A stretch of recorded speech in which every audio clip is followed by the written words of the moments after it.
এখন কিছুই করার নাই, তুমি আমাকে ভুলে যাও। আরে বাবা, এটা আমাদের ভাগ্য রে। বাহ, তোমার এই ভালোবাসা, আমার এতদিনের ভালোবাসা তুমি 1 মিনিটে শেষ করে দিতে আসছো।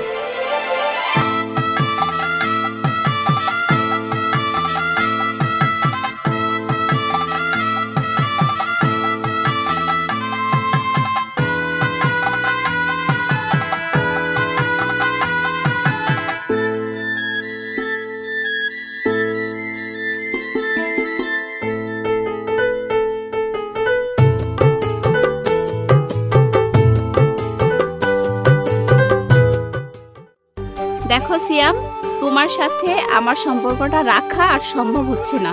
কেন? তোমার এখনো ভালো একটা চাকরি হয় নাই। কতবার বলছি যে একটা গভর্নমেন্টে জব নাও, না হয় আমার বাবা সম্পর্কটা মানবে না।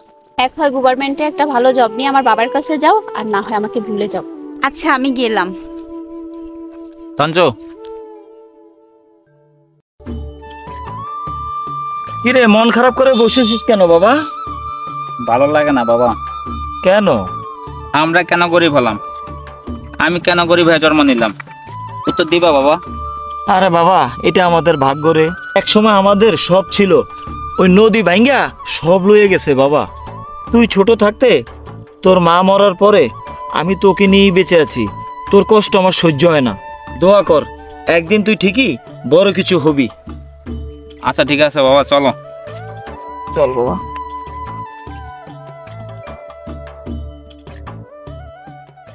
সিয়াম, ওদিন তোমাকে যা বলছি এখন কি করলা? আর কিছুদিন সময় দাও প্লিজ আমায়, দেখি আমি কোন একটা জব নিতে পারি কিনা। আচ্ছা, এই জায়গায় বসে আমরা কথা বলি। চলো।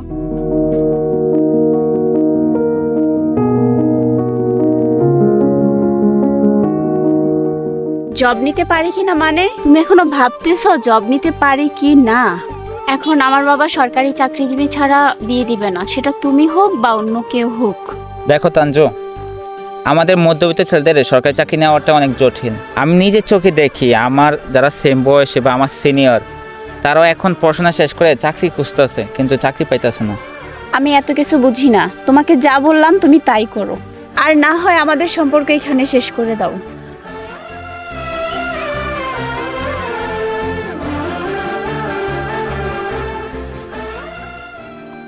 কিরে, তোর জিএফ এর কি অবস্থা? আর বলিস না ভাই। কেন, কি হইছে? ওর বাবা নয় কি ওরে সরকারি চাকরি ছাড়া বিয়ে দিবে না। এখন আবার শুনতে আছে নাকি ছেলে খোঁজ করতে আছে। এখন আমাকে বলতে আছে সরকারি চাকরি নিয়ে নাকি ওর বাবার সামনে যেতে। এখন তুই বল, এত তাড়াতাড়ি কি সম্ভব? তাছাড়া আমরা মধ্যবিত্ত ছেলেরা কি কইলে কি সরকারি চাকরি হয়? তা ঠিক। হ্যাঁ, শোন বন্ধু, একটা কাজ কর। তুই তো স্কুলে মেধাবী ছাত্র ছিলি, তারপর সার্টিফিকেটের মান ভালো তোর, তুই অ্যাপ্লাই কর চাকরিতে। আজ দেখলাম সরকারি একটা ব্যাংকে নিয়োগ দিছে। তুই কি শিওর নিয়োগ দিছে যে? শিওর মানে 100% শিওর। আচ্ছা চল তাহলে অ্যাপ্লাইটা করে আসি। চল।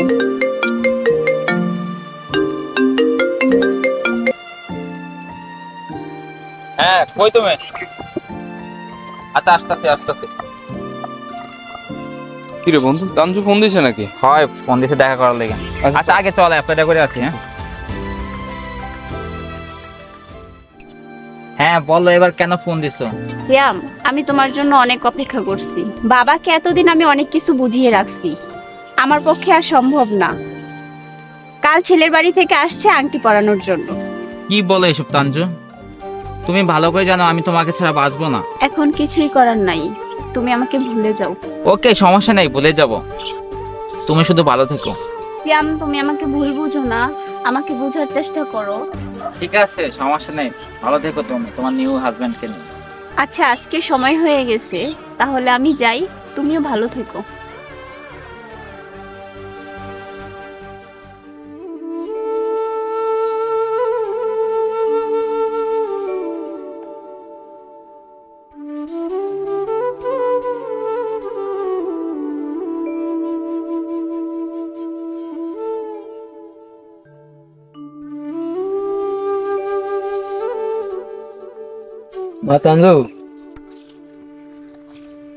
জি বাবা।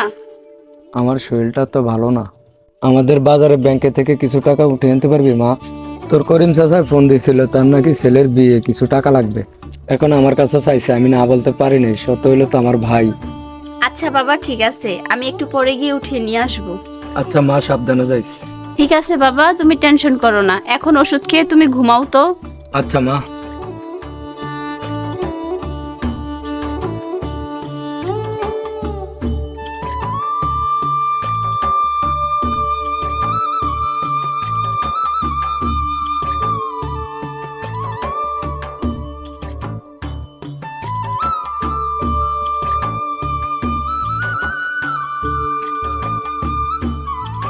মামা যাইবেন? কোথায় যাবেন? একটু বাজারে যাব। চলেন। ভাড়া কত? 50 টাকা। 40 টাকা যাবেন? আচ্ছা চলেন।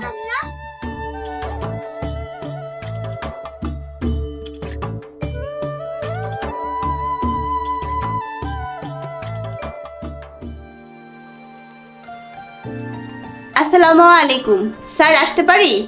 জি আসুন।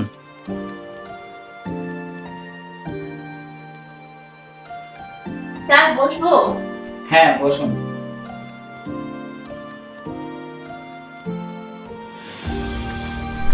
তুমি?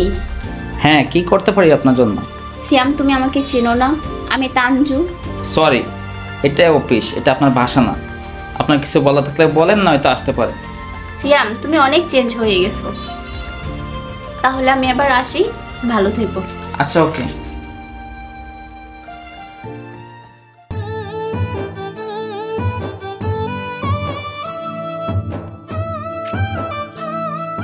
কিরে বন্ধু, কেমন আছিস তুই? হ্যাঁ ভালো।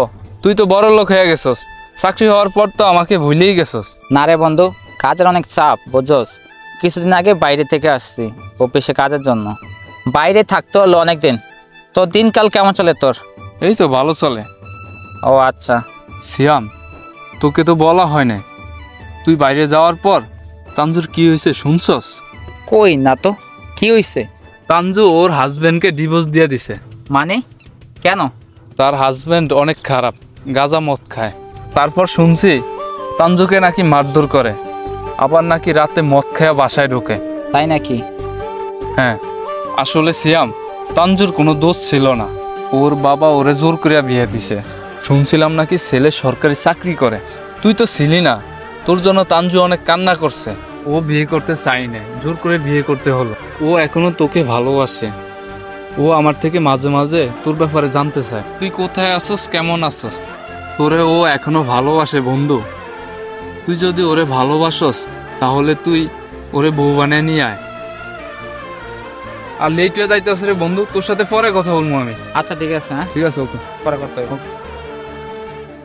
কেমন আছো? ভালো, তুমি? হ্যাঁ ভালো। বাসার সবাই কেমন আছে? আমার বাসার সবাই ভালো, কিন্তু বাবা একটু অসুস্থ। তোমার বাসার সবাই কেমন আছে? এই তো ভালো। বিয়ে করছো? যদি বলি করি নাই। সত্যি? হ্যাঁ, জানো তানজু, তোমাকে ওই যে প্রথমে যতটা ভালোবেসেছি এখনো ততটাই ভালোবাসি। তোমার জন্য আমার এমন একটা দিনও যায়নি যে আমি কাঁদিনি। আমার এমন একটা দিন যায়নি চোখে জলে কোরবালিশ না ভিজেছে। ভালোবাসা এমন একটা মায়া, কখনো ভুলে থাকা যায় না। জানো, তোমার ছবি সবসময় দেখে আমি খুব মিস করতাম। আমি জানি তোমার কোনো দোষ নাই, তোমার বাবার কারণে এমন হয়েছে সেটা আমি জানি। জানো, আমার সব ছিল, চাকরি ছিল, টাকা পয়সা ছিল, কিন্তু তুমি ছিলে না। কি ভুল ছিল আমার? তোমাকে ভালোবেসেছি, এটাই কি আমার ভুল? আমি তোমাকে এখনো ভালোবাসি, আমি তোমাকে এখনো বিয়ে করতে চাই।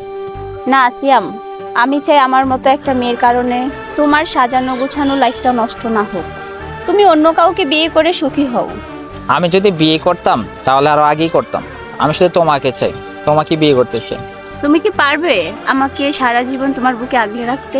তোমাকে সারা জীবন বুকে আগলে রাখবো, কখনো ছাড়বো না। সত্যি? হ্যাঁ, I love you. I love you two.